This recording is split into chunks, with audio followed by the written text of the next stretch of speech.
We are absolutely delighted that we are hosting the first Assembly before a Convention of the North here in Lancashire. The Convention of the North is a political event that has senior politicians from Westminster and senior policymakers within the North, such as our mayors, who come together once a year to help argue and shape what policies there should be in the North. It's a really big opportunity for us to show the power of people from across the North coming together and helping to hold their politicians to account. It's really going to help demonstrate what happens when communities can work together and work with politicians to make change happen. Back in November, colleagues from across the North within Citizens UK had carried out deep listening conversations, over 1,000 of them, with people about public transport and net zero. Over the last few months, we've been gathering testimonies from members of the public from all over the North about their issues with public transport. It's clear there's a divide between public transport in the South and public transport in the North. To tackle this problem, we're going to drive the bus around all over the North to speak to real people. People who work on sociable hours can't rely on public transport to get to and from work due to there being no public transport at those times.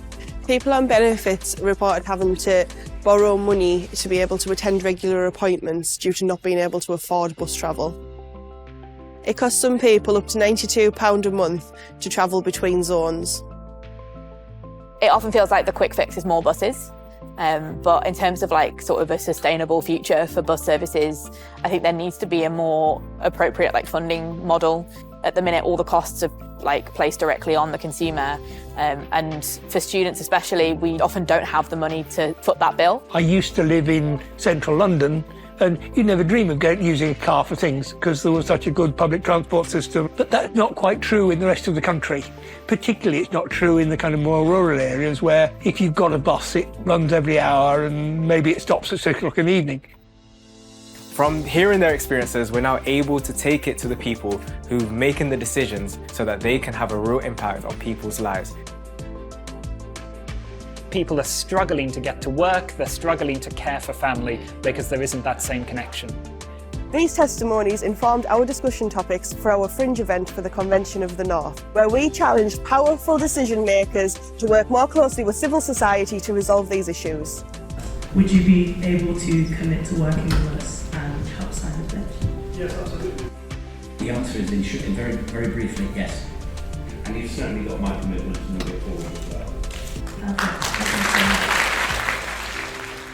Citizens UK's Fringe event will have had over 250 people coming along to it and helping celebrate and share the stories that have been gathered over the last few months. That will then feed into the rest of the convention through workshops and through policy forums, as well as some of a big set-piece event on the final day. We believe that through this we'll really be able to help embed people in the decisions that matter to them and help the North grow economically and socially.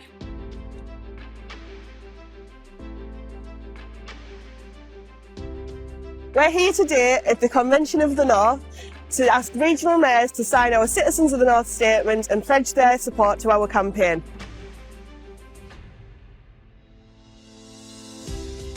We're attending policy sessions and putting our questions to the people who have the power to make change in the North, as we feel that civil society should be more involved in these conversations.